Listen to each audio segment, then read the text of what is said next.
నేను అపోస్తల కార్య గ్రంథ వివరణలు ప్రారంభించుకున్నాను. అపోస్తల కార్యం అన్నది మొత్తం మనకు 28 అధ్యాయాలు గల పుస్తకంగా మనకు కనబడుతుంది. దీనిని 3 ప్రధాన భాగాలుగా విభజించుకొని మన ధ్యానాన్ని ప్రారంభించుకున్నాం. దాంట్లో మొదటి 7 అధ్యాయాలు అన్నది మొదటి ప్రధాన భాగంగా రాసుకున్నాము. దానికి ఒక టైటిల్ రాసుకున్నాము, మరి యెరూషలేములో సంఘము అని రాసుకుని ఆ యొక్క భాగము ధ్యానం ముగించడం జరిగింది. 8 నుంచి 12 అధ్యాయాలు అన్నది రెండవ ప్రధాన భాగంగా రాసుకున్నాము. దానికి ఒక టైటిల్ రాసుకున్నాము, యోదయ సమరయ దేశాల సంఘము అని రాసుకుని అది కూడా మనం ముగించడం జరిగింది. ఇక 3వ భాగం అన్నది అపోస్తల కార్యములు 13వ అధ్యాయం నుండి 28వ అధ్యాయం 3వ ప్రధాన భాగం. దానిలో టైటిల్ రాసుకున్నాము, అన్యుల దేశాలలో సంఘము, లేదంటే భూమి గ్రంథముల వరకు సంఘము, లేదంటే అపోస్తల పౌలు గారి ప్రయాణాలు టైటిల్ ఇచ్చుకుని 13వ అధ్యాయం ప్రారంభించాం. అపోస్తల కార్యములు 13వ అధ్యాయం మొత్తం 52 వచనాలు ఉండగా దీనిని 4 భాగాలుగా మనం విభజించుకున్నాం. 4 భాగాలు విభజించుకున్నాము. దాంట్లో మొదటి సంగతి అన్నది 13వ అధ్యాయం మొదటి 3 వచనాలు. మొదటి సంగతి రాసుకున్నాము, మొదటి సువార్త ప్రయాణ ప్రారంభం అని రాసుకున్నాం, అది ముగించాము. రెండవది 4 నుంచి 12 వచనాలు. రెండవ సంగతి కుప్రా ద్వీపంలో బోధించుట లేదా పరిచర్య అనేది రెండవది రాసుకున్నాము, అది కూడా ముగించుకున్నాము.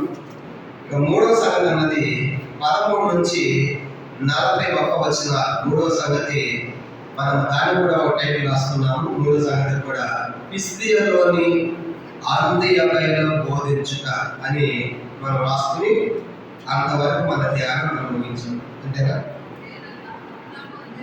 రత్నాలు అయిపోయిందా? ఆ తర్వాత 13వ అధ్యాయంలో ఇక 42 నుంచి 52 వచనాలు అనేక మంది అన్యజనులు విశ్వసించుట అనేది కూడా మనం ముగించుకున్నాము. అపోస్తల కార్యం 14వ అధ్యాయం. 14వ అధ్యాయం అన్నది మొత్తం మనకు 28 వచనములు కలిగినప్పుడు మన అధ్యాయంగా మనకు కనబడుతుంది. దీనిని కూడా 3 భాగాలుగా విభజించుకొని మన ధ్యానాన్ని ప్రారంభించాం. 14వ అధ్యాయం మొదటి 6 వచనాలు అన్నది మొదటి సంగతిగా రాసుకున్నాము.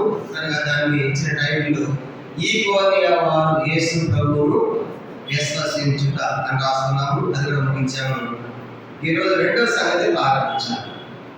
అయిపోయిందా?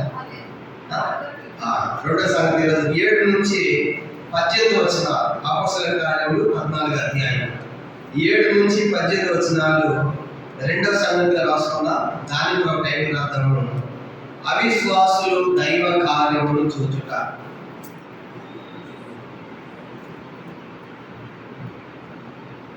రెండవ సంగతి అన్నది అపోస్తల కార్యములు 14వ అధ్యాయము 7 నుంచి 18 వచనాలు రెండవ సంగతి రాస్తున్నాము, అవిశ్వాసులు దైవ కార్యములు చూచుట అనే సంగతి రాస్తున్నాం. అవిశ్వాసులు దైవ కార్యములు చూచుట.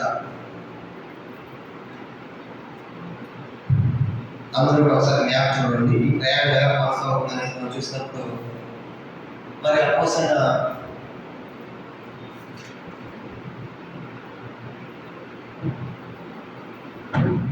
మ్యాప్ మనం చూసినప్పుడు ఈ సిరియా దేశంలోని అంత్యోక్య, సిరియా దేశం అంత్యోక్య ఎక్కడి నుంచి ప్రారంభించబడి వారు సెలవు అనే ప్రాంతానికి వచ్చారు. 35 కిలోమీటర్లు. ఇక్కడ వాడేకి కుప్రా ద్వీపానికి వచ్చారు. ఇది మధ్యధరా సముద్రంలో పెద్ద ద్వీపము. కుప్రా ద్వీపంలో సాలమి అనే ప్రాంతానికి వచ్చారు. ఇది వాణిజ్య నగరం. ఇక్కడ సమాధి మందిరాలపై వాక్యం చెప్పారు. ఆ తర్వాత పాప్ అనే ప్రాంతానికి వచ్చారు. ఇక్కడ ఒక పాపి గాడి సింహం కనబడ్డాడు, మన గాడిలో కనబడ్డాడు. అక్కడ పాప్ అనేది రాజకీయ నగరం. గవర్నర్ సమీపంలో ఆయన వాక్యం చెప్పారు. అక్కడ నుంచి వాళ్ళు పంపులి అనే ప్రాంతానికి వచ్చి పెరిగికి వచ్చిన తర్వాత పెరిగిలో యోహాను జాన్ కరెక్ట్ వెళ్ళిపోయాడు. ఇక పౌలు బాంధవాలే పిసిదియా దేశం వెళ్ళిపోయారు. పిసిదియా వాక్యం పిసిదియా దేశం అయిన తర్వాత అంత్యోక్య అనేటువంటి పట్టణం పిసిదియా దేశంలో అక్కడ వాక్యం చెప్పారు. అక్కడ చాలా ప్రభువు నమ్మారు. అక్కడ అభ్యంతరం వచ్చింది. అక్కడి నుంచి వాళ్ళు ఈకోనియాకి వచ్చారు. ఈకోనియాకి వచ్చిన తర్వాత ఎక్కడ చాలా ప్రభువు నమ్ముకున్నారు. సంఘం ఏర్పడింది. అక్కడ అక్కడ సమస్య వచ్చింది. వెళ్ళగొడుతున్నప్పుడు వాళ్ళు ఈకోనియా నుండి వాళ్ళు లుస్త్రా అనే ప్రాంతానికి వస్తున్నట్టు మనం చూస్తూ ఉన్నాం. కాబట్టి వాళ్ళు ఈకోనియాలో ఉన్న సంగతి మనం ధ్యానం చేసుకున్నాం. ఈరోజు ఈకోనియా నుండి వాళ్ళు లుస్త్రా అనే ప్రాంతానికి వస్తున్న సందర్భాన్ని మనం చూడబోతున్నాం. కాబట్టి ఆ ప్రయాణము గుర్తుపెట్టుకోవాలి. ఇప్పుడు మనం 14వ అధ్యాయము 7వ వచనంలో మనం ప్రారంభిస్తున్నాం. 7వ వచనం చూడండి. అపోస్తలుల కార్యం 14వ అధ్యాయం 7వ వచనం. లుస్త్రాలో బలహీన పాదములలో ఉండెను. అతను పుట్టినది మొదలుకొని కుంటివాడ, ఎన్నడూ నడవలేక కూర్చుండి ఉండువాడు. కాబట్టి వాళ్ళు లుస్త్రా అనే ప్రాంతానికి వచ్చారు. వచ్చినప్పుడు అక్కడ ఒక కుంటివాడు మనకు కనబడుతున్నాడు. పుట్టినది మొదలుకొని పాదములైతే ఉన్నాయి కానీ బలహీన పాదాలు అన్నమాట. కాబట్టి అంటే నడవలేకపోతున్నాడు. మనకు అపోస్తలుల కార్యం 3వ అధ్యాయంలో కూడా కుంటివాడు కనపడ్డాడు. 3వ అధ్యాయంలో కూడా కుంటివాడు కనపడ్డాడు. పుట్టినది మొదలుకొని పేతురు యోహాను యొద్ద అతడు భిక్షమడినట్టు మా యొద్ద ఏమీ లేదు ఆయన నజరేయుడైన యేసుక్రీస్తు నామమున నడవమని చెప్పినప్పుడు ఆ కుంటివాడు లేచి అక్కడ నడిచాడు. 3వ అధ్యాయంలో అక్కడ ఒక కుంటివాడు కనపడ్డాడు. మనకి ఎక్కడ ఒక కుంటివాడు కనపడుతున్నాడు. చూడండి ఏం జరిగిందంట. ఈ లుస్త్రా ప్రాంతానికి వచ్చినప్పుడు బలహీన పాదముల కుంటివాడు వారికి కనపడ్డాడు. వాడు పాదం ఉన్నాయి కానీ బలహీనం నుండి ఎన్నడూ కూర్చుండి నడువు లేక కూర్చుండి ఉండేవాడు కాదు. కుంటివాడు ఏమిటి ఎన్నడూ నడువు లేక కూర్చుండి ఉండేవాడు. కూర్చుంటే నడవలేకపోతున్నాడు. అట్లాంటి కుంటివాడు కనపడ్డాడు. ఏం జరిగింది? 9వ వచనం 14వ అధ్యాయం 9వ వచనం. అతను పౌలు మాట్లాడు వినును. పౌలు అతని తేరి చూచి స్వస్థత పొందుటకు అతని విశ్వాసం ఉంది అని గ్రహించి ఆ కుంటివాడు పౌలు మాట్లాడ వినును అని వస్తాడు. పౌలు గారు ఏం మాట్లాడటం అంటే విన్నాడు? దేవుని యొక్క వాక్యం, దేవుని యొక్క సువార్త చెప్తా ఉంటే, దేవుని యొక్క మాటలు ప్రకటిస్తూ ఉంటే చాలా తీక్షణంగా ఉంటున్నాడు కుంటివాడు. పౌలు గారు కుంటివాడు గ్రహించినప్పుడు పౌలు గారికి ఏమర్థమైందంట? ఇతను స్వస్థత పొందడానికి ఇతని లోపల ఏముంది? విశ్వాసం ఉంది అని పౌలు గారు గ్రహించాడు. అర్థమైపోయింది. బోధించే మాకు కూడా సంఘంలో ఎవరు వింటున్నారా ఎవరు వింటలేదనేది మాకు కూడా అర్థమైపోయింది అనమాట. కనుక పిల్లలు లేచిపోతా ఉంటాం, వాళ్ళకి ఇష్టం లేదు అంటే ఏంటనేది అర్థమైంది. కూర్చుని కూడా వాళ్ళు వింటలేదని కూడా అర్థమైపోయింది. కర్నూలు దగ్గర పెళ్లి చేసి చేపల మార్కెట్ లాగా ఉన్నారు. ఎంతసేపు పనులు వేస్తే కంట్రోల్ కాదు. 15 నిమిషాలు వాక్యం ముగించేసి వినప్పుడు చెప్పి వేస్ట్ కదా. కాబట్టి వినే ప్రజలు లేరు అక్కడ. అమ్మది చేరు బాగుందాక ఎప్పుడు వచ్చాక ఏం తిన్నావా ఈసరికి వచ్చినా అనమాట. ఫంక్షన్లు 15 నిమిషాలు ముగించి అంటే చెప్పే వాళ్ళకి అర్థమవుతుంది అనమాట. వాళ్ళు వింటున్నారు లేదా. ప్రకాశం జిల్లాలో ఒకసారి నేను సేవకులు వీడియో తీసుకుంటాను. ప్రకాశం జిల్లాలో చాలా మంది వచ్చే సేవకులు 70 సంవత్సరాలు ఉంటాయి సేవకులకి. కనుక అయిపోయిన తర్వాత నా గేట్లు వెళ్తున్నారు. బ్రదర్ ప్రైజ్ ఆడతారంటే బ్రదర్ మీరు వాక్యం చెప్తా ఉంటే నేను షుగర్ పేషెంట్ని, నాకు టాయిలెట్ కూడా వస్తుంది, మీరు ఎక్కడ చెప్పి ఒక పాయింట్ మిస్ అయిపోయిందో అని వాక్యం అంతా ఎక్కడ బెంగొట్టుగా ఉంటుంది అన్నాడు. నాకు చాలా ఆశ్చర్యం అనిపించింది. 70 సంవత్సరాల మనిషి షుగర్ పేషెంట్, వాక్యం మీద అతనికి ఎంత ఆసక్తి నేర్చుకోవాలని చూశారు. కాబట్టి కొంతమంది ఉంటారు, దాన్ని వినేవాళ్ళు ఉంటారు, వినని వాళ్ళు కూడా ఉంటారు. కాబట్టి అందుకే స్కూల్లో క్లాసులో టీచర్లు కూడా చూడండి, క్లాసులో టీచర్లు కూడా వినేవాళ్ళు అర్థమైపోయింది. టీచర్ పిలిచి మీ వాడు పాస్ అవుతాయి, మీ వాడు పాస్ అవుతాడండి ఫస్ట్ క్లాస్ అని అర్థమైపోయింది. కనుక భోజనకి నాయకుడు టీచర్స్ లెక్చర్స్కి ప్రజలన్నీ వినికి నాడే తెలుస్తారు అన్నమాట. ఇప్పుడు పౌలు గారికి అర్థమైపోయింది. ఈ కుంటివాడిని చూస్తూ ఉంటారు, ఇంత తీక్షణంగా ఉన్నాడు, ఇంత శ్రద్ధగా అయితే లోపల ఏముంది? విశ్వాసం ఉంది. విశ్వాసం ఎక్కడ వచ్చింది అతనికి? విశ్వాసం ఎక్కడ వచ్చింది? రోమ 10:15 రాయబడింది కదా. కనుక దేవుని మాట వినుట వలన విశ్వాసం, దేవుని మాట వింటున్నాడు కానీ వినుట వలన విశ్వాసం వస్తుంది అనమాట. విశ్వాసం ఉంటే జరిగింది తీసుకోమన్నాడు కదా. మీ నమ్మిక చొప్పున మీకు కలుగుగా 9:3 ప్రభు చెప్పాడు. కాబట్టి విశ్వాసం ఉంటే మీకు నమ్మిక ఏదైతే కలుగుతుంది. కానీ వాడు అలా కుంటివాడు వింటున్నాడు, వినుడు ద్వారా విశ్వాసం పెరిగింది. విశ్వాసం ద్వారా ప్రభు అన్నాడు కదా, మీకు విశ్వాసం ఉంటే ఆ విశ్వాసం ఉంటే ఏదైనా చేస్తారు. అర్థమైంది. మీరు కుంటివాడు విశ్వాసం ఉంది కాబట్టి ప్రభు అన్నాడు, పేదలు అంటాడు నువ్వు లేచి నిలిచి నడువు అన్నాడు. చూడండి 10వ వచనం. నీ పాదములు మోపి సరిగా నిలువమని బిగ్గరగా చెప్పినప్పుడు అతని గంతులు వేసి నడవసాగింది. అది అక్కడ లోపల దేవుని యొక్క మాట విశ్వాసం వచ్చింది, విశ్వాసం ఉన్నారా? చెప్పండి, విశ్వాసం ఉన్నారా? అద్భుతం జరుగుతాయి. కానీ అద్భుతం జరిగింది, పుట్టిన వందటువంటి వాడు పాదం ఉన్నాయి కానీ పలహం నడలేని ఇప్పుడు కూర్చునేవాడు ఇప్పుడు లేచి నిలిచి గంతులు వేసి నడక ప్రారంభించాడు. అది గమనించండి. పూర్తిగా ఇది అన్యుల ప్రాంతం. చెప్పండి, ఇదంతా ఏ ప్రాంతం? లుస్త్ర అనేది అన్యుల ప్రాంతం. యూదులు లేదు. చెప్పండి, ఎవరు లేదంట? యూదులు లేదు. కాబట్టి అన్యుల ప్రాంతం. కానీ అన్యుల ప్రాంతంలో ఒక అద్భుతం జరిగింది. ఇప్పుడే జరిగింది చూడండి. ఈ అద్భుతాన్ని ఆ లుస్త్రలో అన్యులందరూ చూశారు. చూసి ఏమనుకున్నారంటే, ఏమన్నారు? 11వ వచనం, జన సమూహములు పౌలు చేస్తుందని చూచి లొకయోనియ భాషలో దేవతలు మనుష్య రూపము దాల్చి మన ఎదురు దిగి వచ్చిన వారిని కేకలు వేసి బర్నబాకు దిగుమతి అనియు పౌలు ముఖ్య ప్రసంగంగా అతను ఎరిమి పేరు పెట్టిరి. ఆ ప్రాంతంలో ఆ దినాల్లో ఆ ప్రాంతంలో వాళ్ళ చరిత్రలో ఒక నమ్మకం ఉండేది. చరిత్ర ఏ నమ్మకం అంటే, చరిత్రలో మన దేవతలు దిగి వచ్చారు అని చెప్పేసి కొన్ని దేవతలను వాళ్ళు ఆరాధించేవాడు. ఏ దేవతలు అంటే, ఎరిమి అనే దేవత, ద్యోపతి అనే దేవత, జ్యూస్ అనే దేవత, తర్వాత జూపిటర్ అనే దేవత, ఇలా ఇవన్నీ కూడా గ్రీకుల దేవుళ్ళు దేవతలు. ఎవరు దేవుళ్ళు అంట? గ్రీకుల దేవుడు. వాడి పూజ చేసేవాడు, వాడు సేవించేవాడు. గ్రీకుల తర్వాత ఎవరు వచ్చారంటే రోమీలు వచ్చారు. వచ్చిన తర్వాత రోమీలు కూడా అదే దేవతలు కొనసాగిస్తూ వచ్చారు. ఇప్పుడు ఈ లుస్త్ర ప్రాంతాలు ఏ నమ్మకం ఉండేదంటే, చరిత్రలో అంటే మన ప్రాంతంలో దేవతలు దిగి వచ్చారని చదువుకున్నాము. కానీ ఇప్పుడు ఆ దేవతలు ఎవరో కాదు. ఎవరు చెప్పినాడు? ఈ పౌలు ఆ దేవతని మనం చూడలేదని ఇప్పుడు మాత్రం ఆ దేవతని మనుషులతో పోల్చారు. కలిపి పౌలు ఒక దేవత పేరు పెట్టారు, బర్నబాకు ఒక దేవత పేరు పెట్టారు. పెట్టి ఏం చేశారంటే, పౌలు బర్నబాలను తీసినట్టు వాళ్ళు దేవతలను చేశారు. ఏంటంటే పౌలు బర్నబాలను దేవతలను చేశారు. ఇవన్నీ కూడా గ్రీకుల దేవుళ్ళ పేర్లు గుర్తుపెట్టుకోవాలి.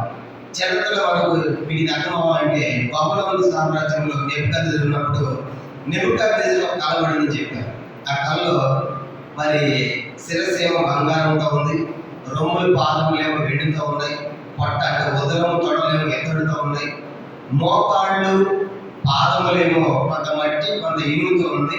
ఆ తర్వాత చేతి సహాయంలో రాయి వచ్చి ఈ ప్రతిమను దంచి పొడి చేసిందని చెప్పుకున్నాను. ఈ కళాభావం చెప్పంటే బబులోను దేశం ఎవరు చెప్పలేకపోయాడు. అప్పుడు దాన్ని చెప్తాడు, రాజా ఆ బంగారు శిరస్సు ఎవరు కాదు, మీరు రాజా. నెబుకద్నెజరు బబులోను సామ్రాజ్యం అంటే మీరు బంగారం లాంటి వైభవంగా పేరు కాల్స్తారని చెప్తాడు. మీ తర్వాత మరొక సామ్రాజ్యం వస్తుంది రాజా, అది వెండిలాగా ఉంటుంది, రొమ్ము కనపడింది, విత్తడిగా అద్భుతాలు కనపడ్డాయి, అది మాదీయ పారసీక సామ్రాజ్యం. అంటే బబులోను తర్వాత మాదీయులు వస్తారని చెప్తాడు. ఆ తర్వాత పొట్ట ఉదరం తొడలు కనపడే ఇత్తడిగా అది గ్రీకు సామ్రాజ్యం అని చెప్తాడు. ఆ తర్వాత మరి మోకాళ్ళు పాదములు కొంత మట్టి కొంత ఏమని చెప్పేవి, అదేంటంటే అది రోమా సామ్రాజ్యం అని చెప్తారు. ఇప్పుడు రోమేలు కన్నా ముందు ఎవరు వచ్చారు? గ్రీకులు వచ్చారు. ఇప్పుడు గ్రీకులు కావాలని పేరు ఏమని చెప్పుకున్నాము? యోపతి, హెర్మే, జ్యూస్, జూపిటర్, ఇవన్నీ కూడా మెర్క్యూరీ, ఇవన్నీ కూడా గ్రీకుల దేవత లేదా దేవుళ్ళ పేరు. వాడు బాగా వీటిని సేవిస్తూ పూజిస్తూ వచ్చేవాళ్ళు. ఇప్పుడు లుస్త్ర ప్రాంతంలో ఒక నమ్మకం ఏంటంటే, చరిత్రలో దేవతలు దిగి వచ్చారు అనే నమ్మకం ఉండేది. కానీ ఇప్పుడు వాళ్ళు అది చదువుకున్న చరిత్రలో, కానీ ఇప్పుడు ఆ దేవతలు ఎవరో కాదంటే ఎవరంటే పౌలు బర్నబాకు అని చెప్పేసి ఏం చేశారంటే వాళ్ళందరూ కూడా ఏం చేయకుండా చూడండి పేర్లు పెట్టారు. బర్నబాకు దిగుమతి, తన పౌలు ముఖ్య ప్రసంగం ఎరిమి అని కూడా పేర్లు పెట్టి చేసిన పని ఏంటి? 13 పట్టణంకు ఎదురుగా ఉన్న ద్యోపతి యొక్క పూజారి ఎడ్లను భూదండాలను ద్వారముల ఎడ్లను తీసుకుని వచ్చి సమూహంతో కలిసి బలి అర్పింపవలెనని ఉండేను. కానీ వాళ్ళు చేసిన పని ఏంటంటే, ఇది చూసిన తర్వాత ఇప్పుడు వాళ్ళు పౌలు బర్నబాలు మనుషులు కాదు, వాళ్ళు ఎవరంటే వాళ్ళు ఇప్పుడు దేవతలు. కానీ దేవతకి ఏమనిపిద్దాం, మనము బలి అర్పిద్దాం అని చెప్పేసి ఎడ్లను భూదండాలను తీసుకుని వస్తున్నారు కనుక బలి అర్పించాలండి. ఈ దినాలు చూడండి, మనుషులే దేవుళ్ళుగా చెప్పుకుంటారు. మనుషులే దేవుళ్ళుగా ప్రకటించిన దినాలు. పౌలు గారికి మంచి అవకాశం వచ్చింది. వాళ్ళు ఎందుకు పూజిస్తుంది? శబాష్ వెరీ గుడ్ అని పౌలు గారికి ఒక బాబా అవుతారు కదా, పౌలు బాబీ కాదు అది అంతే కదా. పూజ చేస్తా ఉంటే శబాష్ కాబట్టి ఎవరు చూసావా, గుంటోళ్ళు ఎవరు చూసావా, మా అద్భుతం మా పవర్ ఏంటని వీళ్ళు కూడా ఒక బాబా లాగా ఆగిపోయి అవతారం ఎత్తి పూజ చేయించుకోవచ్చు. దానికి అట్లాంటి అవకాశం దొరికింది. కానీ వాళ్ళంతా పూలను తీసుకున్నారు, ఎట్లా తీసుకొస్తారు, బలిపించాలని తీసుకొస్తా ఉన్నారు. అట్లాంటిది బలిపించాలనుకున్నప్పుడు ఈ దినాల్లో మనుషులు దేవతలు ప్రకటించుకుంటా ఉంటే ఆలోచి మీరు దేవత అంటా ఉంటే పౌలు బర్నబాలు కోట్ల ఎవరు పౌలు బర్నబాలు చూడండి ఆ మాట. అపోస్తలుడైన బర్నబాయ్ పౌలును ఈ సంగతిని తమ వస్త్రం చించుకొని జనసమూహంలో నిలబడి అయ్యా విధంగా చేస్తున్నారు, మేము కూడా మీ స్వభావం గల నరులనే మీ వ్యక్తమైన విడిచిపెట్టి ఆకాశమును భూమిని సముద్రమును వాటిలోని సమస్తమును ధరించిన జీవముల దేవుని వల్ల మీకు సువార్త ప్రకటించుచున్నాము. ఆయన గత కాలంలో సమస్త జనులను తమ తమ మార్పులను నడవనిచ్చెను. ఆయన ఆకాశం నుండి మీకు వర్షమును బలవంతమైన ఋతువులను దయచేసి ఆహారం అనుగ్రహించి ఉల్లాసంతో మీ హృదయం నింపుచు మేలు చేయట్లేదు తను గురించి సాక్ష్యం లేకుండా చేయలేదని దగ్గరగా చెప్పి ఎలా చెప్పి తమకు బలి పెట్టకుండా జన సమూహంలో ఆపుటకు బహు ప్రయాసపడేను. అర్థమైంది. ఆ ఉత్సాహాలు అభిమానం ఎక్కువైపోయింది, అభిమాన ప్రేమ ఎక్కువైపోయింది. పూదండలు ఎడ్లు తీసుకొని బలర్పించాలనుకుంటే పౌలు గారు బట్టలు చెప్పుకున్నారు. పౌలు గారు అయ్యే ఏం చేస్తున్నారు, అక్కడ మేము కూడా మీలాంటి బదులని ఇలాంటి వ్యక్తమైన ఆప్ చేయి విధంగా మరి మన దేవుడు ఎవరు అంటే ఇప్పుడు చూడండి, ఇక్కడ ఈ ప్రాంతం ఏ ప్రాంతం చెప్పుకున్నాం, ఇది అన్యుల ప్రాంతం. యూదుల సమాజం అంతా ఉంటేనేమో ధర్మశాస్త్రంలో స్వార్థ ప్రకటించేవాళ్ళు.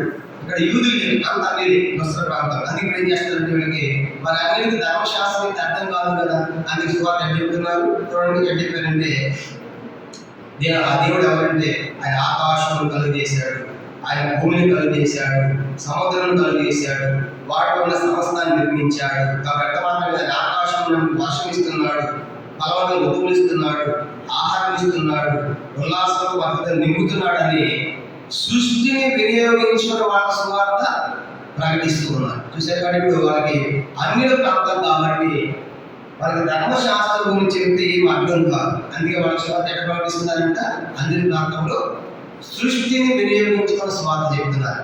కానీ సువార్త రెండు రకాలుగా ఉంది. ఒకటి సువార్త ఒకటే చెప్పేది కనుక సువార్త ఒకటే, కానీ చెప్పే విధానం మారుతుంది ఆ ప్రాంతాన్ని బట్టి, ప్రజలను బట్టి. ఉదాహరణగా మేము భద్రాచలం ప్రాంతానికి 2004 సంవత్సరంలో భద్రాచలం, పాత్రపురం, ధర్మవరం, పేరూరు అనే ప్రాంతాలు కొండలకు సువార్త వాళ్ళకి బట్టలు ఉంటాయి. కనుక వాళ్ళకి పూర్తి కూడా అది తెలియదు కనుక ఇప్పుడు బాగా చదువుతున్నారు అక్కడ కూడా. కనుక అంటే వాళ్ళకి స్వార్థ చెప్పాలంటే ఒక పెద్ద కొండను చూపించి, ఆ కొండలు ఉంటారు కదా, ఆ కొండను చూపించి యేసు దేవుడు ఈ పంట కంటే పెద్ద దేవుడు అని చెప్పాలన్నమాట. అర్థమైందా? అది స్వార్థే. కానీ అలాంటి అర్థమే అడిగిపోయి గాడ్ ఇస్ గ్రేట్ అని అనుకో ఏం అర్థం కాదు. కనుక గాడ్ ఇస్ గ్రేట్ అని హైదరాబాద్లో చెప్పాలి, ఇంగ్లీష్ అర్థమైంది. భారతీయ అర్థమైంది అంటే సువార్త ఒకటి, అని చెప్పే విధానం ప్రజలను బట్టి, ప్రాంతాలను బట్టి మారుతుంది అన్నమాట. కాబట్టి అదే ఆ ప్రజలకు ఎట్లా అర్థమవుతుందో అది చెప్పాలంటే చెప్పాలి. అంతేగాని నేను రాసుకొచ్చిందే చెప్తానికి కుదరదు. తర్వాత ఒకసారి సైన్యం అందరికి ఒక ప్రజలు వచ్చారు. నేను అయిపోయిన తర్వాత నేను ఆ రోజు బయటకు ఏం చెప్పాడని అడిగితే ఏం చెప్పారంటే చెత్తం గురించి చెప్పాడంటే పెద్ద చిట్టి తెచ్చాడు. చిట్టి అంటే చెత్తమే, చెత్తమని మొత్తం సరిగ్గా పెట్టాడు. ఎంత వింటున్నాడా వింటలేదు అనవసరం, నేను రాసుకొచ్చి చెప్పాల్సిందే. అర్థమైందా? సువార్త అట్లా చెప్పేది కాదు. సువార్త ప్రాంతాన్ని బట్టి, ప్రజలను బట్టి, వాతావరణాన్ని బట్టి ఎవరికి ఎలా చెబితే అర్థం చేసుకోవాలని మనం గ్రహించుకుని అలా సువార్త చెప్పాలి. అని వీళ్ళు యూదుల ధర్మశాస్త్రాన్ని చెబుతారు. వీళ్ళు యూదులు కాదు కాబట్టి ధర్మశాస్త్రం అవసరం లేదు. అందుకే ఆ దేవుడు నేను దేవుడు కాదు, మీరంటే మన దేవుడు ఆకాశం, భూమి, సముద్రం సమస్తాన్ని నిర్మించాడయ్యా. మనకి ఋతువులు ఇస్తున్నాడు, ఆహారం ఇస్తాడు, వర్షం ఇస్తున్నాడు. ఆ దేవుడు సేవించాలి. కానీ మమ్మల్ని సేవించడం ఏంటంటే సృష్టిని వినియోగించుకుని స్వార్థ ప్రకటించారు. అంటే ఆ దేవుడు సృష్టికర్త అని చక్కగా సువార్త చెప్పి వాళ్ళు బలి అనిపింపకుండా బహు ప్రయాసపడి ఆపారు. అంటే ఎంత కష్టపడాలి చూడండి. వాళ్ళు ఆపలేదు. మీరు పక్క జరగాల్సిందే, పూర్తి చేయాల్సిందే. కానీ ఎంత అర్థం జరిగిన తర్వాత ఎంత గుడ్డివాడు చెప్తా ఉంటే మేము ఎట్లా మౌనంగా ఉంటాం. కానీ మేము ఇట్లాగే పట్టాల్సిందే, ఈ దండ వేయాల్సిందే, ఈ బలిపించాలని మీద పడుతున్నారంట. వీళ్ళు బహు ప్రయాస ఆపారు. పొద్దున్నే అంటారు బాగా చేయకూడదు. ఈ మధ్య పరిచయం వెళ్ళినప్పుడు ఒక సేవకు మీద మొత్తం మా కాళ్ళ పడి మొక్కుతున్నాడు సేవకుడు. ఆయన ఏంటంటే మాపోతే మా కాళ్ళ మీద కాదు, మనంతా ఏసే కాళ్ళ మీద కూడా మన అభిమానం ఉంటుంది, ప్రేమ ఉండొచ్చు. కానీ వాళ్ళ అభిమానం ప్రేమ చూపించినప్పుడు మన వారి దారి మళ్లించాలి, దేవుడి వైపు మళ్లించాలి. ఆ రీతిగా లుస్త్రాలో అద్భుతము జరిగిందన్నమాట. అందుకే ఇప్పుడు అవిశ్వాసులు ఏ కార్యం చేశారంటే, అవిశ్వాసులు దైవ కార్యాన్ని చూశారు అని ప్రకటించారు. అవిశ్వాసులు దైవ కార్యమును చూచుట. దీంట్లో ఒక చిన్న మాట మీకు జ్ఞాపకం చేయాలి. 12 14 పౌలు ముఖ్య ప్రసంగి అయినందున అని రాయబడింది. ఇప్పుడు పౌలు బర్నబా ఇద్దరు ఉన్నారు. ఇద్దరిలో మెయిన్ స్పెషల్ స్పీకర్ ఎవరంట? పౌలు బర్నబా. చెప్పండి, ఎవరంట? పౌలు. ఇప్పుడు పౌలు సీనియర్, బర్నబా సీనియర్? బర్నబా సీనియర్. బర్నబా ఆల్రెడీ సభ్యుడిగా ఉన్నాడు. సభ్యుడిగా ఉన్నప్పుడు పౌలు గారి మతంలో ఉండి దమస్కు ప్రాంతానికి వెళ్తున్నప్పుడు, దమస్కు దగ్గరలో ప్రభువుని తెలుసుకున్నాడు. ఆ దారిలో ప్రభువుని చూశాడు. దమస్కులోకి వెళ్ళాడు, అన్నీ బాప్తిస్మం పొందాడు. అదే దేశం పోయాడు, ప్రార్థనలో ఉన్నాడు. మళ్ళీ దమస్కు వచ్చాడు.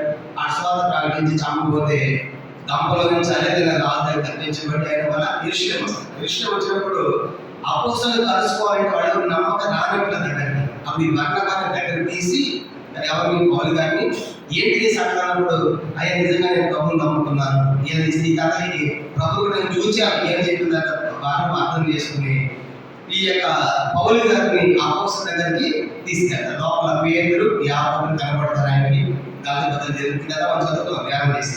వాళ్ళతో అక్కడ ఉన్నప్పుడు అక్కడ స్వార్థ ప్రకటిస్తూ ఉంటే అక్కడ పౌలు గారిని చంపాలనుకున్నప్పుడు ఎప్పుడైతే మధ్యలో పౌలు గారు, పేతురు గారు, యాకోబు వాళ్ళంతా ఏం చేస్తారంటే మీ సొంత తాస్కెళ్ళి పంపిస్తారు. నా ప్రశ్న ఏంటంటే, ఇప్పుడు బర్నబా గారి అపోస్తలులు పరిచయం చేసిన పౌలు గారిని బర్నబా, ఎందుకంటే ఇప్పుడు బర్నబే సీనియర్, బర్నబే ప్రభు ముందు నమ్ముకున్నాడు, తర్వాత పౌలు నమ్ముకున్నాడు.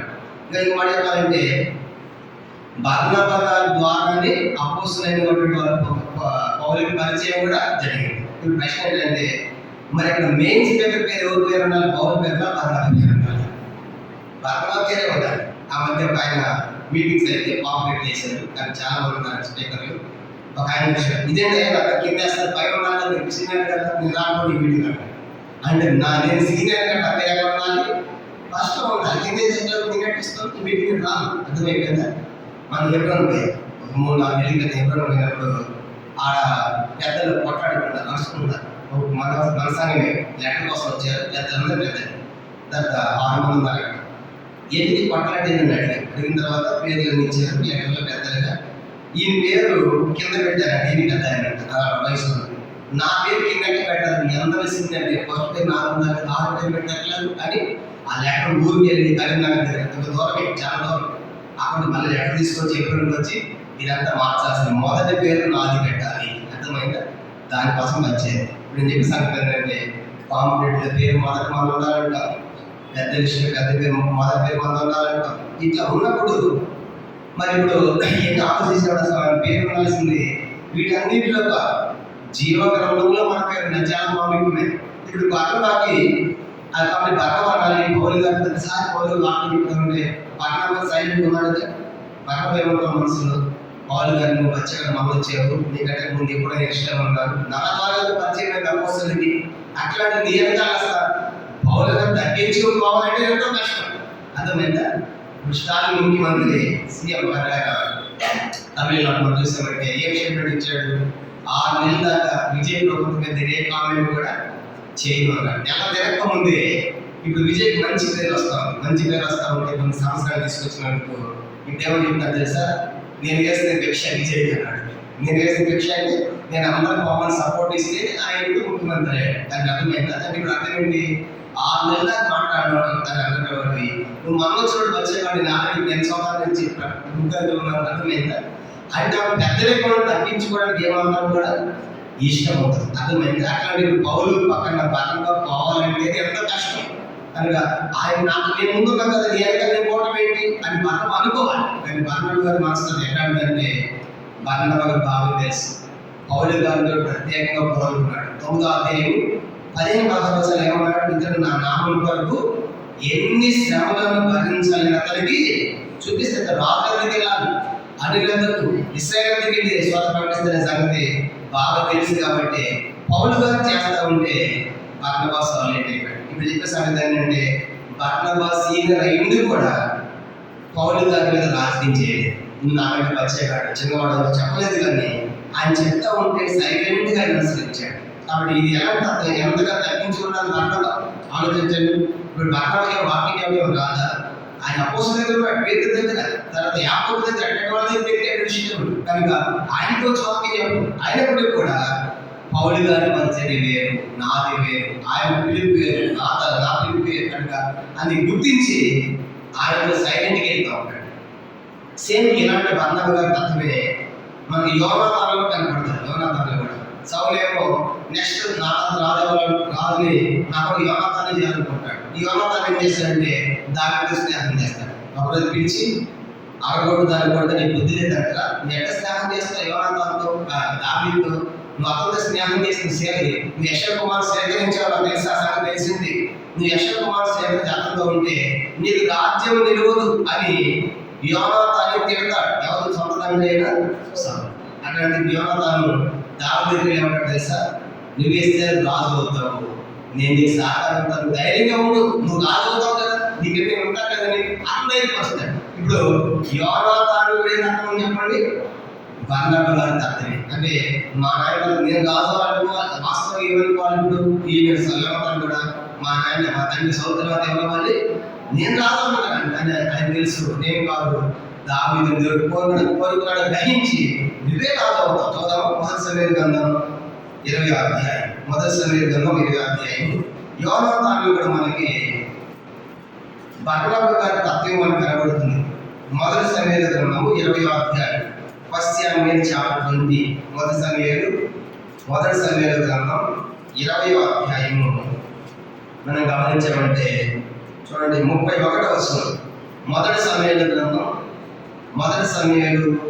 20వ అధ్యాయము 31వ వచనం చదువుతాం. 31. యెషయా కుమారుడు భూమి మీద బ్రతుకున్నంత కాలము నీకైనను నీ రాజ్యంకైనను స్థిరత కలుగుదు, కాబట్టి నీ వర్తమానం పంపి అతను నా దగ్గర రప్పించుము, నిజమత మరణముకు అర్హుడు. 30 చూడండి.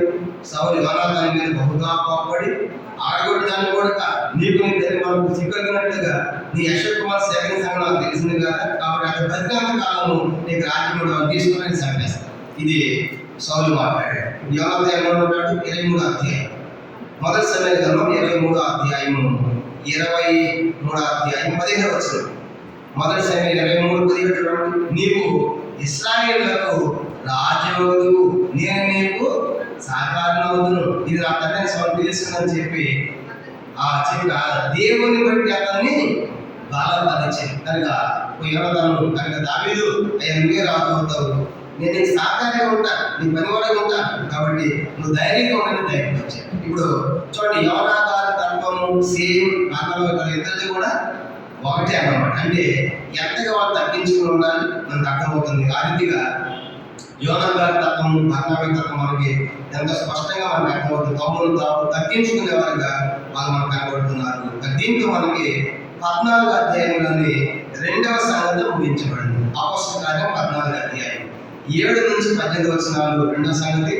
రాసుకున్న టైటిల్ అవిశ్వాసులు దైవ కార్యమును చూచుట అనేది ముగించాము. దీంట్లో 2 సంగతులు తెలుసు కాబట్టి పౌలు గారు సువార్త చెప్పినట్టుగా ఎక్కడ ఎవరికి ఎలా చెప్పాలని మనము నేర్చుకున్నాము. రెండవది బర్నబా గారు ఎంతగా తగ్గించుకోవాలో కూడా మనము 2 ఆత్మీయ పాఠాలు ఈ దీంట్లో తెచ్చుకున్నాం.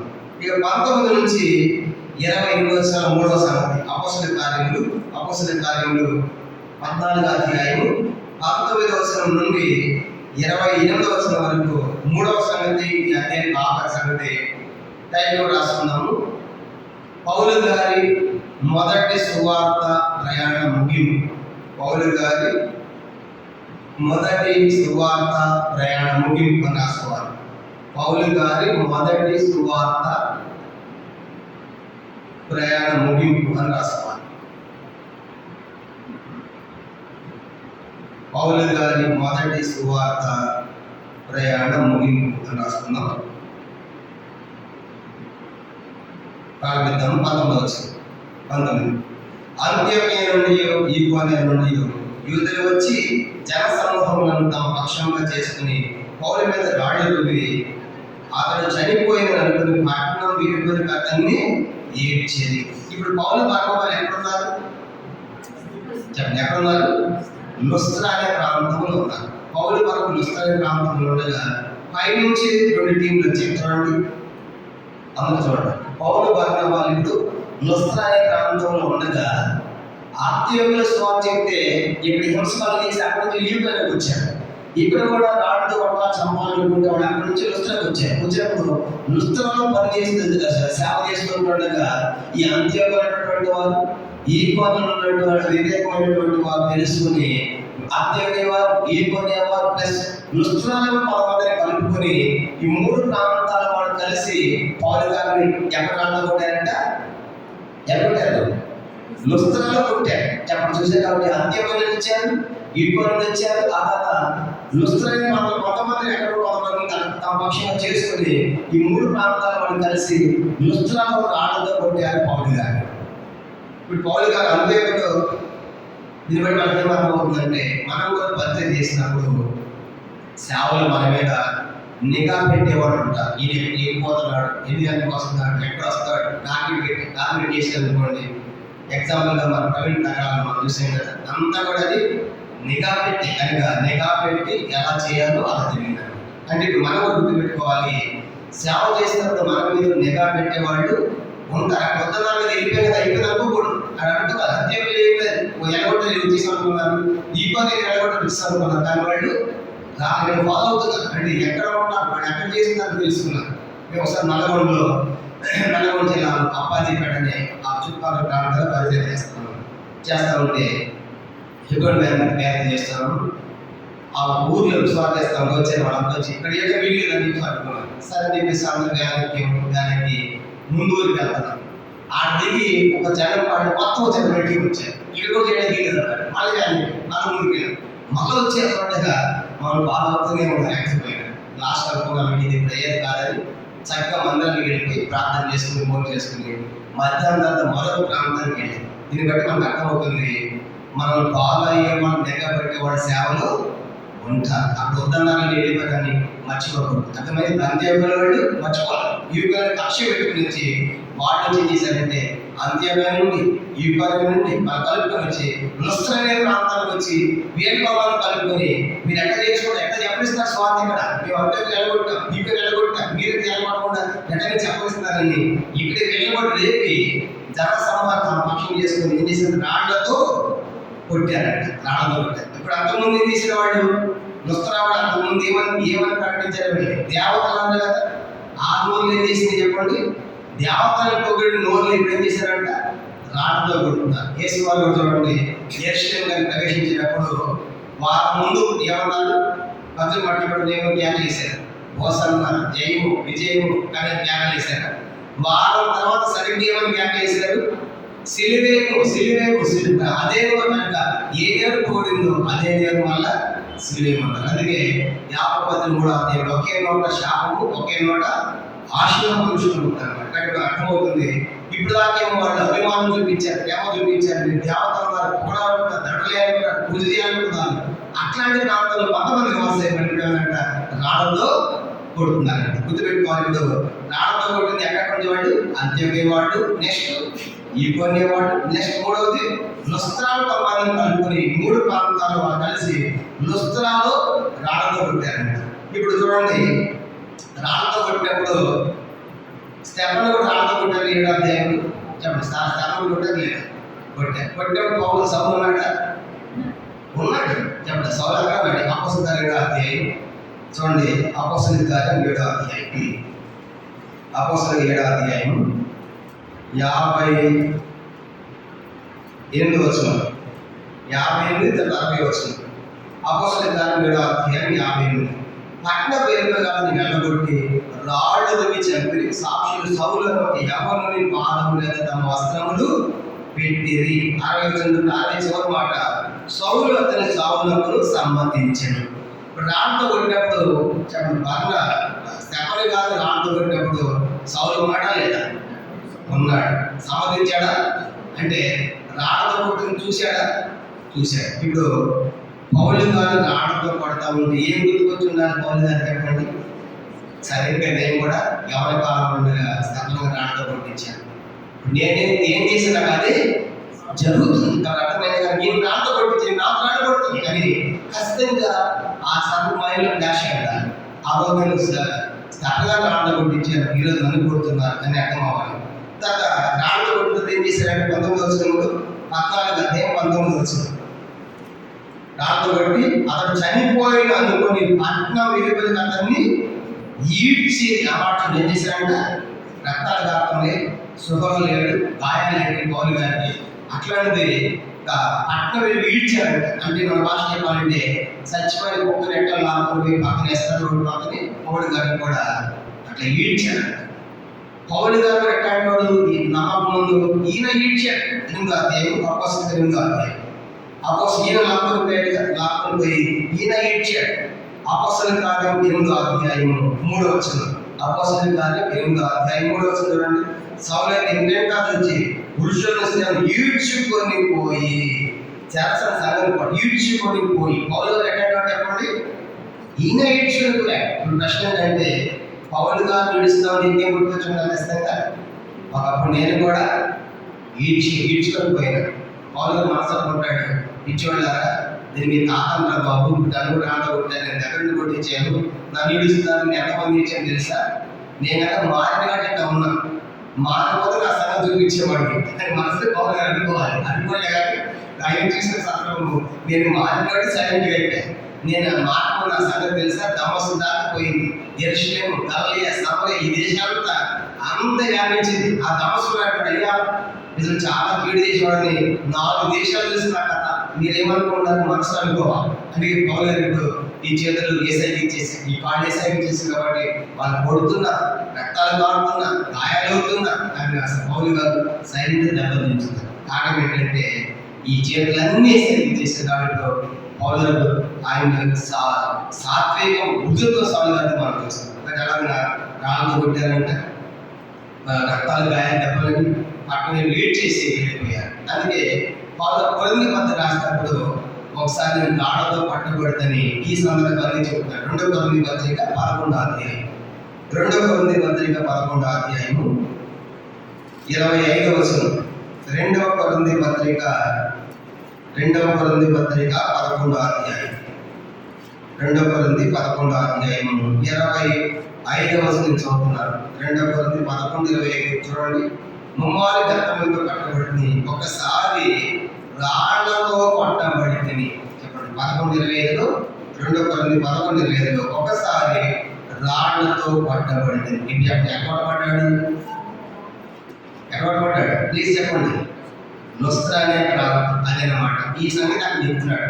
ఆయన పడే బాధలన్నీ చెప్తా కానీ ఎక్కడ దెబ్బలని చెప్పుకోవడం. ఒకసారి రాళ్ళతో కొట్టాను అన్నాడు. ఎక్కడ కొట్టారు రాళ్ళతో. కానీ ఇప్పుడు 11 మనం చదువుతున్నప్పుడు 2వ కొరింథీ 11 చదువుతున్నప్పుడు మనకి ఏం క్లాష్ అంటే ఎక్కడ రాళ్ళ కొట్టారనేది లుస్త్రాలు కొట్టారు. ఎవరు కొట్టారు? అంతేవాడు ఈ కొన్ని లుస్త్రాలు కలిసి కొట్టారని మనకి గుర్తు ఉన్నారు. ఇప్పుడు చూడండి 14వ అధ్యాయం అపోస్తలుల కార్యం 14వ అధ్యాయం రాళ్ళతో కొట్టారంట పౌలు గారిని.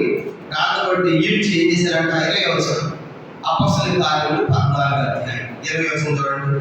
అయితే శిష్యులు అతని చుట్టూ నిలుచుండగా అతను లేచి పట్టణంలో ప్రవేశించి మరునాడు బర్నబాతో కూడా దెర్బేకు బయలుదేరిపోయాను. చూసినప్పుడు వాళ్ళు తెలియపోయారు. వాళ్ళు చనిపోయారంట. 19లో చనిపోయిన అనుకొని అటు కొట్టారంట. అంటే దెబ్బలు కొట్టారు, చచ్చిపోయాడు అనమాట. అట్లాంటి దెబ్బలు తిని దెబ్బలు గాయాలు రక్తాలను పౌలు గారు ఏం చేశారంట, లేచి పట్టణంలో ప్రవేశించి, ఏ పట్టణంలో? లుస్త్రా పట్టణంలోనే అలా అక్కడే ఉన్నాడు. అక్కడే ఉండి మరునాడు బర్నబాతో కూడా ఎక్కడ పడిపోయినా దెర్బేకు పోయింది. చూడండి దెర్బే అక్కడ పౌలు గారు ఇప్పుడు రాత్రి కొట్టారు లుస్త్రాలో. ఆ రాత్రి అక్కడ చనిపోయినట్టున్నారు. పట్టణాన్ని విడిస్తే మళ్ళీ పట్టణంలోకి వెళ్ళిపోయారు. రాత్రి అక్కడ ఉండి మరుసటి రోజు దెర్బే అనే ప్రాంతానికి బర్నబాను తీసుకుని దెర్బే అనే ప్రాంతానికి వెళ్ళాడంట. ఇప్పుడు ప్రశ్న ఏంటంటే ఎట్లాంటి దెబ్బలు తిన్నాడు పౌలు గారు? చనిపోయేంత దెబ్బలు తిన్నాడు. అంటే ఎంత రక్తం కారు ఉండాలి, ఇన్ని గాయాలై ఉండాలి. ప్రశ్న ఏంటంటే ఇప్పుడు మనమైతే ఏం చేస్తాం చెప్పండి, అట్లాంటి మన దగ్గరికి అనుకోండి తగలేదు కండి, కానీ మనం ఎక్కడికో మమ్మల్ని తిట్టాక నుంచి ఎంత బాధపడదు. మనం ఎక్కడానికి రాదు. పౌలు గారికి సంచని దెబ్బలు కొట్టాయి. రక్తమైంది వాడ చనిపోయి అనుకున్నారంటే ఎంత కొట్టుగా ఊహించండి. అలా కొట్టి ఇప్పుడు స్వార్థ కదా మనం రెండో స్వార్థ అండి వెళ్ళిపోయినా మనం కోరుకోవాలి ఎక్కవాలి ఒక గంటలేదు ఉపాస్వార్థం చేస్తాను మీరు పోయినట్టు మీరు కోరిక నడుచుకుని మళ్ళాంటాడు కదా కోలు గారు అది దెబ్బలు కట్టగా పొద్దున్నే బయలు నెట్టపోతాడు. మళ్ళీ దిరిపేకి ఏం చేశాడు? 21 వచ్చాం 21 వాళ్ళ పట్టణంలో ఆ పట్టణం దిరిపేకి ఆ పట్టణ స్వాత ప్రకటించి అనేక శిష్యులుగా చేసిన తర్వాత లుస్త్రకును ఈకోనియకును అంతియోకును తిరిగి వచ్చింది. అందరూ చూడాలి. ఇప్పుడు వాళ్ళు లుస్త్రానికి ఎక్కడ పోయారంట? దిరిపేకి వెళ్ళాడు, స్వాత ప్రకటించాడు. ఇక్కడ సంఘం ఏర్పడింది. లుస్త్రాలో సంఘం ఉంది. ఇక్కడ సంఘం ఏర్పడిన తర్వాత నెక్స్ట్ మళ్ళీ దిరిపేకి స్వాత ప్రకటించారు. దిరిపేలో సంఘం ఏర్పడిన తర్వాత మళ్ళీ దిరిపే నుంచి మళ్ళా లుస్త్రాకి వచ్చారు. మళ్ళీ లుస్త్రా నుంచి మళ్ళీ ఈకోనికి వచ్చారు. మళ్ళీ ఈకో నుంచి మళ్ళీ అంత్యకి వచ్చారు. అంటే ఇది తిరిగి ప్రయాణం. ఏ ప్రయాణం కూడా రిటర్న్ జర్నీ. దీన్ని ఏమంటారంటే ఫాలో అప్ మినిస్ట్రీ. ఒకసారి స్వాత ప్రకటించిన తర్వాత వెళ్ళిపోవట్లేదు. మళ్ళీ వాళ్ళు ఎట్లా ఉన్నారు, వాళ్ళ అభివృద్ధి ఎట్లా ఉన్నారు, సంఘం ఎట్లా ఉన్నారని చెప్పేసి తెలిపేదాకా వెళ్ళి మన తెలిపే నుంచి వృత్తులకు వస్తున్నారు. వాళ్ళ రెండోసారి మన ఈగోనికి వస్తారు, రెండోసారి మన అంత్యకి వస్తారు, రెండోసారి అంటే దీన్ని ఏమంటారంటే ఫాలో అప్ మినిస్ట్రీ. ఏ మినిస్ట్రీ అంటే అది ఒకసారి స్వాతంత్రాన్ని వదిలేయకూడదు. మనం కూడా వాళ్ళు ఎట్లా ఉన్నారు, ఎక్కడ ఉన్నారు, ఆత్మీయంగా ఉన్నారు, లోకం తెలుసుకుని జాగ్రత్త వాళ్ళు నిఘా ఉండాలి, ఆలోచన ఉండాలి, వాళ్ళు కలుసుకోవాలి. ఇప్పుడు అలా ఆ ప్రాంతానికి వెళ్ళారండి. ప్రశ్న ఏంటంటే ఈ ప్రాంతంలో ఉన్న వాళ్ళకి సంఘాలు ఏర్పడి అక్కడ అంటే దిరిపేలో ఉంది, లుస్త్రాలో ఉంది, ఈకోని అంత్యోక సంఘాలు ఏర్పడి. సో అక్కడ చాలా మంది నమ్మకారు దిరిపేలో సంఘం ఏర్పడింది. వీళ్ళందరికీ పౌలు గారిని కొట్టార సంగతి తెలిసి ఉండదా? తెలిసి ఉండదా? వాళ్ళందరూ తెలియదు. లుస్త్రాలో తెలిసి ఉండదా? తెలిసి ఉండదు. ఇప్పుడు వాళ్ళంతా ఎక్కడ ఉండాలి? సంఘం ఎట్లా ఉండాలి? ఎక్కడ కొట్టారంట మాస్టర్ గారి సేవ అంటే ఆ సంఘం ఎట్లా ఉండాలి? బిగ్గు అంట అమ్మ ఏమైందో ఏం జరిగింది అని ఉండాలి కదా. మిగతా ప్రాంతాలు తెలిసింది, అన్ని ప్రాంతాలు తెలిసి ఉంటుంది. అని ఇప్పుడు రిటర్న్లో వస్తా పౌలు గారు ఏమంటాడంటే నా కోసం మీరే ఆడవద్దు, మీకోసం మీ పిల్లల కోసం ఏడ ఉన్నట్టుగా మీరు లోపల కలిసిపోతారేమో, జారిపోతారేమో, జాగ్రత్త. మనం చాలా అనేక శ్రమలు అనుభవి దేవుడు అని మనము వెళ్ళ ధైర్యం ఉంటుంది. వార్త హెచ్చరిస్తారు. 14వ అధ్యాయము 22వ వచనం. అపోస్తలుల 14వ అధ్యాయం 22 శిష్యుల మనసులను దృఢపరచి ఏం చెప్పాడు? విశ్వాసమందు నిలకడగా ఉండవలన అనేక శ్రమలు అనుభవించి మన దేవుని రాజ్యంలో ప్రవేశించాలని వారిని హెచ్చరించేది. ఇప్పుడు చెప్పండి, ఎందుకు ఈ మాట చెప్పాడు?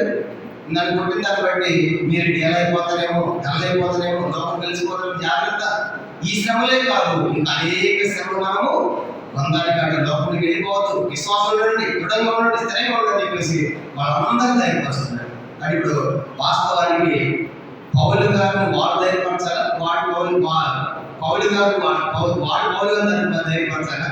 పౌలు వాళ్ళు ధైర్యపరచాలా? పౌలు గారే ధైర్యపరచాలి. ఎట్లా పౌలు గారు ధైర్యపడ్డారు కదా అని ఈ వల్ల ధైర్యపరచాలి. ఎట్లా అనుకుంటున్నాడు? కొన్నిసార్లు మనమైతే నేను హాస్పిటల్లో ఉంటే అన్న వచ్చి ప్రార్థన చేయడానికి అన్న రావాలి, కానీ చూసి కానీ మా అమ్మ ప్రార్థన చేయాలి, మా దగ్గర రాలి, ఇలాంటి సాగు చెప్తాము. పౌలు గారు దెబ్బలతో ఉండి ఆయనే వాళ్ళని చేస్తున్న చెప్పండి ధైర్యపరిచి ఆదరించి హెచ్చరిస్తారు. జాగ్రత్త, విశ్వాసం ఉండండి, తెలివిగా ఉండండి, జారిపోవద్దు. కనుక ఈ దెబ్బలు మీరు భయపడవద్దు. ఈ దెబ్బలే కాదు, చాలా శ్రమలు అనేక శ్రమలు ఇస్తున్నారు. దేవుని రాజ్యము లేదని చెప్పి వాళ్ళని హెచ్చరించాడు. 23వ వచనం 14:23. మరియు ప్రతి సంఘములు వారి పెద్దలను ఏర్పరిచి ఉపవాసం నుండి ప్రార్థన చేసి వారిని ప్రభువులకు వారిని అప్పగించింది. ఇప్పుడు అక్కడ సంఘాలు ఏర్పడ్డాయి. ఎక్కడెక్కడ చెప్పండి?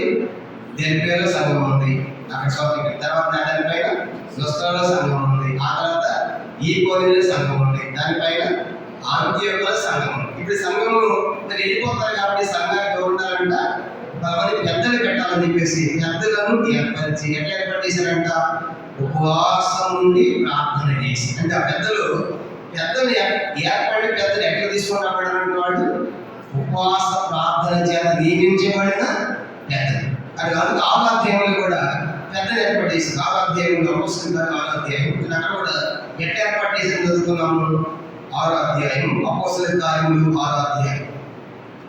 మీకు ఆహారం పెట్టేది మా పని కాదు, పంచాయతీ మేము లేము, కానీ మీరు కొంతమంది మీరు ఏర్పరచుకోండి, మేము నియమిస్తాం. ఎట్లా ఏర్పాటు చేసుకోవాలంట? అపోస్తలుల కార్యం 6వ అధ్యాయం 3వ వచనం. అపోస్తలుల 6:3 చూడండి, కాబట్టి సహోదరులారా, ఆత్మతోను జ్ఞానంతోను నిండుకొని మంచి పేరు పొందిన 7 మనుషులు మీరు ఏర్పరచుకోండి, మేము వారిని పనికి నియమిస్తాం. మీరు ఏర్పరచుకోండి. అది ఎలాంటి వాడు? ఆత్మతో, ఆత్మీయులు ఉండాలి, జ్ఞానం, దైవికంగా ఉండాలి, మంచి పేరు, మంచి సాక్ష్యం ఉండాలి, అట్లాగా పరిశుద్ధ ఆత్మ నింపడినటువంటి వారు ఉండాలి. ఇట్లాంటి వారిని మీరు ఏర్పరచుకోండి అన్నాడు. ఎవరు ఏర్పాటు చేసుకోవాలి? సంఘం ఏర్పాటు చేయాలి. అర్థమైందా? సంఘం ఏర్పాటు చేయండి, మేము నియమిస్తాం. వాళ్ళ కోసం ఏం చేస్తాము? చేతులు పెట్టి ప్రార్థన చేస్తాం. అంటే సంఘానికి అర్థమవుతుంది ఎవరు పెద్దగా ఉండాలి. మరి తొలకరి వర్షం అనేటువంటి పుస్తకంలో భక్తులు రాశారు. తొలకరి వర్షం అనే పుస్తకంలో యెహోషువ చరణాలలో ప్రారంభంలో పెద్దలు నియమించినప్పుడు ఆయన రాసిన దాన్ని చెప్పారు. ప్రారంభంలో అంటే పర్సింగ్గా ఉన్నటువంటి టైంలో ఉన్నటువంటి పెద్దలు నియమించినప్పుడు ఆ పెద్దలైన వారిని ఆదివారం నిలబెట్టాడు. సంఘంలో నిలబెట్టి అటైపు తిప్పి ఒక అనౌన్స్మెంట్ ఇచ్చాడంట. వీళ్ళు పెద్దలు నియమించబోతున్నాం, మీ అందరికీ అంగీకారమైన అని అన్నప్పుడు సంఘం అంతా చేతులెత్తారంట. అన్న ఆ యోగ్యులే, వాళ్ళ పెద్దలు అర్హులే అని చెప్పేసి అందరూ యాక్సెప్ట్ అయ్యారు. అందరూ ఓకే చెప్పాడంట సంఘం అంతా.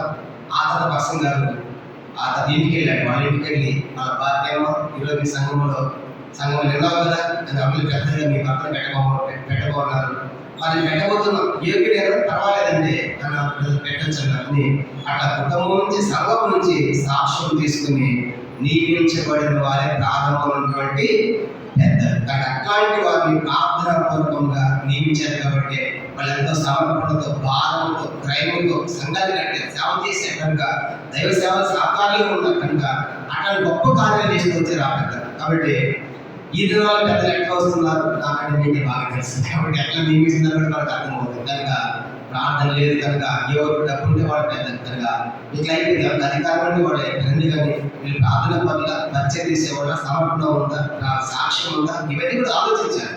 అందుకే యేసు వారు కూడా శిష్యులు నియమించేటప్పుడు ఒట్టొట్టుగా నియమించారు. యేసు వారిని కూడా శిష్యులు నియమించేటప్పుడు చాలా దీర్ఘమైన ప్రార్థన చేశాడు. లూకాసు వార్త 6వ అధ్యాయం 12 మంది శిష్యులు కూడా ఒట్టొట్టిగా నియమించబడిన వాడు కాదు, వాళ్ళు కూడా ప్రార్థనాపూర్వకంగా.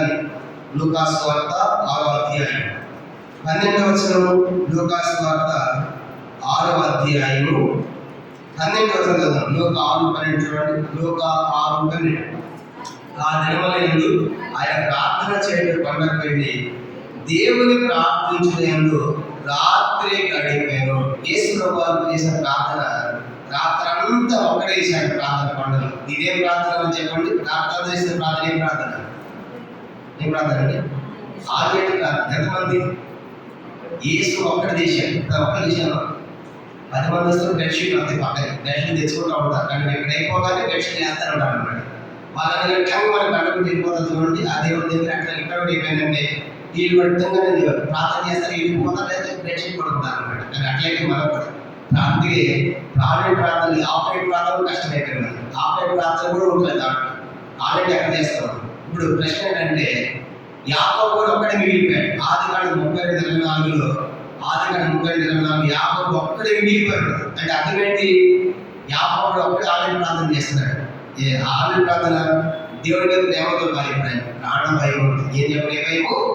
ఎవరు ఎదురుగా వస్తున్నారు, ఏషియా వస్తున్నాడు, కోపంగా దాన్ని మోసం చేసిపోతాడు వస్తాడు కాబట్టి ఎక్కడ సముతాడు అని చెప్పేసి దేవాదేవాదాన్ని కాపాడంటే దేవుడికి చెప్పంగా యాకోబు నీకు ఏం కావాలి, నన్ను ఆస్వాదించాలంటే నీకు అవసరం కాదు, ఇంతమంది బాగా పిల్లలు అన్నుండే కదండి, ఇది కాదేమో అని వస్తున్నాడు. అర్థమైందా? అంటే ఇప్పుడు యాకోబు ప్రార్థన ఏంటంటే ఆపద మొక్కుల ప్రార్థన. యాకోబు ప్రార్థన ఏంటి? నేను నా ప్రాణం కాపాడుకోవాలి, దానికోసం రాత్రులు తెలుసు ఉన్నాడు. ప్రశ్న మనం కూడా ఇప్పుడు రాత్రులు ఎక్కడ ఉంటాము? దయ్యం పట్టింది అనుకోండి, దయ్యం పట్టిన మంత్రానికి అర్థం మందిరం ఆ ప్రాంతంలో ఉంటారు. దయ్యం పట్టే మందిరం ఉంటారు. లేకపోతే హాస్పిటల్ అడ్మిట్ అయ్యారనుకోండి, ప్రార్థన చేస్తాం పాపడతాం. అంటే ఏమన్నా మనం పడే ఏం ప్రార్థన చెప్పండి? ఆపద మొక్కుల దయ్యం వచ్చిన కాబట్టి వస్తాం, జబ్బు వచ్చిన కాబట్టి వస్తాం, అందరం అప్పుడు వస్తాం అన్నమాట. మరి ఇప్పుడు ప్రశ్న దేశవాడు మరి రాత్రంతా దేశవాడు చేసే అవసరం ఏముంది? యేసు ప్రభువు రాత్రంతా చేయాలంటే కష్టం ఆయనకి ఏముందంటే చాలా పెద్ద పని చేయబోతున్నాడు. రాత్రంతా ప్రార్థన ఏం చేశాడంట? 13 6:13 ఉదయం అయినప్పుడు ఆయన శిష్యులను పిలిచి వారిలో 12 మందిని ఏర్పరిచి వారికి అపోస్తలుని పేరు పెట్టారు. ఇది చెప్పండి, రాత్రంతా ప్రార్థన ఎవరి కోసం చేసి ఉండాలని చేసుకున్నవారు? శిష్యుల కోసం. అంటే శిష్యులు కూడా ఒట్టొట్టుగా నియమించబడిన వాళ్ళు యేసు వారి యొక్క రాత్రంతా ప్రార్థన. ఎందుకంటే ఈ శిష్యులే ప్రపంచ దేశాలకు సువార్త తీసుకుని పోవాలి. కాబట్టి తండ్రి ఎట్లా ఏర్పాటు నేను వెళ్ళిపోతా, చనిపోతా, తిరిగి వెళ్ళిపోతా, పనులు చేస్తాను. ఈ సువార్త అన్ని ఖండాలకి మంది వెళ్ళాలి. కాబట్టి ఎట్లాంటి వాడు కావాలి అంటే పెద్దల పని అనేది చాలా పెద్ద పని. అది 2 Timothy 3:1 అధ్యక్ష పదవిని ఆశ్రయించేవాడు దొడ్డ పనిని అపేక్షిస్తాను. చాలా పెద్ద పని ఇది. పెద్దరికం అంటే పెద్దలు చేయలేదు కాదు, పెద్దరికం అంటే పెద్దలు ఇష్టం ఉండవు కాదు. పెద్దరికం అంటే ఏంటంటే చాలా పెద్ద పనులు చేయాలి. అర్థమైందా? వాళ్ళు అదే చేస్తారు. ఇప్పుడు 10 శిష్యులు చేసే పని ఏంటి? 12 మంది ప్రపంచ దేశాలు స్వార్థ మోసుకుపోయారండి. ఎన్ని ప్రాంతాలు స్వార్థ ప్రకటించారు వాళ్ళు, ఎంత పెద్ద పని చేశారు. కాబట్టి అందుకే ప్రార్థన నియమించిన వాళ్ళు అలా చేశారు. అలాంటి కార్యాలు జరిగాయి. అట్లాంటి కార్యాలు వాళ్ళు చేసినటువంటి వారి పెద్దలుగా మనకు కనబడుతున్నారు. ఇలా ఇప్పుడు ఈ ప్రాంతాల్లో కూడా ఈ సంఘాల్లో కూడా ఎవరు నియమించారంట? పెద్దలను ఉపవాసం నియమించి ఏం చేశారంట? వారిని అందరినీ ప్రభువుకు అప్పగించి జాగ్రత్త ఈ సంఘాన్ని కాపాడండి, ఆయన నడిపించమని చెప్పేసి వాళ్ళ ధైర్యపరిచి వాళ్ళని ప్రభుత్వం అప్పగించారంట. నెక్స్ట్ 24 వచ్చిన అపొస్తలుల కార్యములు 14వ అధ్యాయం 24 చూడండి. తర్వాత పిసిదియా దేశమంతటా సంచరించి పంఫూలియాకు వచ్చింది. మరి పెర్గేల వాక్యము బోధించి అత్తాలియాకు దిగి వెళ్ళిరి. అక్కడ నుండి ఓడకు తాము నెరవేర్చిన పని నిమిత్తము దేవులకు అప్పగింపబడిన వారే మొదట బయలుదేరిన అంతియోకయకు తిరిగి వచ్చారు. మొదట బయలుదేరింది ఎక్కడ? మొదట ఏ దేశం? సిరియా దేశం. అంత ఏ దేశం అంట? అందరూ జ్ఞాపకం చూడండి. ఇప్పుడు ముగించేస్తాం. ఇప్పుడు దెరిపేలో దెబ్బతిన్న సంఘం ఏర్పడింది. లుస్త్రా దెరిపేల సంఘం ఏర్పడింది. లుస్త్రాలు కొట్టారు. దెరిపేల సంఘం ఉంది, లుస్త్రాల సంఘం ఉంది, ఈకోల సంఘం, అంత్యోక సంఘంలో పెద్దలు నియమించి దెరిపేల లుస్త్రా నుంచి ఈకో అంత్యోక వచ్చిన తర్వాత నెక్స్ట్ వాళ్ళు ఈ పిసిదియా దేశంలోని పంపులోకి వచ్చారు. పంపులోకి వచ్చి పెర్గేల ప్రాంతంలో ఈ పెర్గేల ప్రాంతం ఎలాంటి వాక్యం చెప్పాలి? రెడ్ల వాక్యం చెప్పారు. ఈ పెర్గేల వాక్యం చెప్పి కింద అత్తానే దిగొచ్చారంటే అత్తానే వాడికి ఇక్కడ అత్తానే వాడికి సరిగ్గా వాడు బయలుదేరినటువంటి అంత్యోక ప్రాంతానికి వచ్చారు.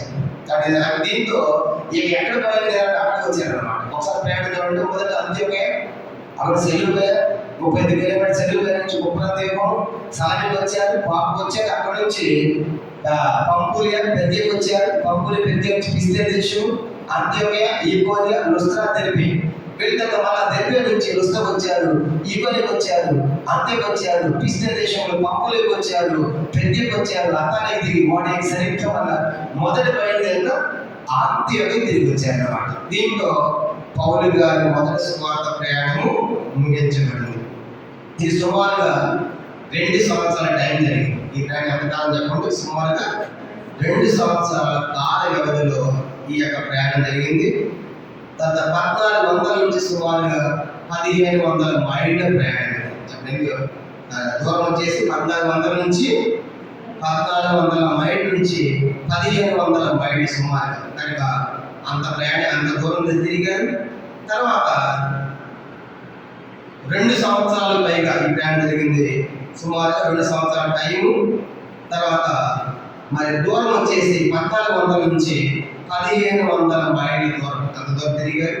ఇది ఎప్పుడు తిరిగారంటే క్రీస్తు శకము 45 నుంచి 49 మధ్యలో 7 సంవత్సరాలు అయి ఉండవచ్చు. క్రీస్తు శకం 45 నుంచి 49 మధ్యలో 2 సంవత్సరాలైనా అయి ఉండవచ్చు.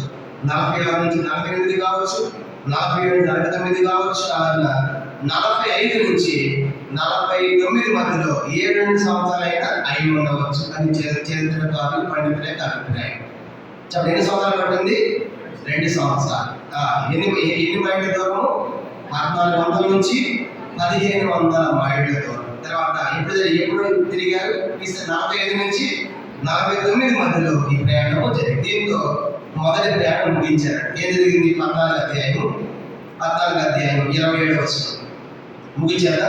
అపొస్తలుల 14:27 వారు వచ్చి సంఘమును సమకూర్చి దేవుడు తమ తోడని చేసిన కార్యములన్నీ అన్యజనులు విశ్వసించుటయు ఆయన ద్వారం దగ్గర సంగతి వివరించింది. పిమ్మట వారు శిష్యులు బహుకాలము వాళ్ళు వచ్చిన తర్వాత ఎవరిని సమకూర్చారంటే సంఘము. వీళ్ళు పంపించింది ఎవరు? 13 పంపించిన సంఘం. సంఘం పంపిస్తుంది కాబట్టి తిరిగి వచ్చిన తర్వాత మళ్ళా సంఘాన్ని సమకూర్చి దేవుడు తాను తోడై ఎలాంటి కార్యాలు చేశాడు, అందరిని ఎట్లా ప్రభుత్వం నమ్ముకున్నారు, సంఘాలు ఎట్లా ఏర్పడ్డాయో అవన్నీ కూడా వాళ్ళకి తెలియజేశారని సంఘానికి అంటే దీన్ని ఏమంటారంటే పోయిన తర్వాత మళ్ళీ వచ్చి సంఘానికి రిపోర్ట్ ఇస్తున్నారు. సంఘానికి ఏమి సార్ చెప్పండి, రిపోర్ట్ ఇస్తుంది. మనం కూడా ఎక్కడికి పోయిన తర్వాత మళ్ళీ వచ్చి ఏమి వాళ్ళకి రిపోర్ట్ చెప్పాలి. అన్న ఇలా జరిగింది రిపోర్ట్ ఇస్తారు కదా, సంఘానికి రిపోర్ట్ ఇచ్చారు.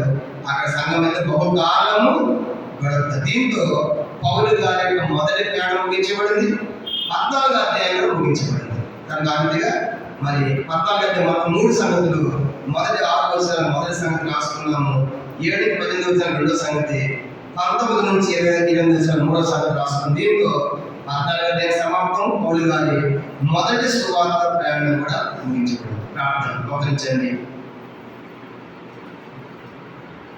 ప్రార్థన చేసుకుంటా ఈ వాక్యం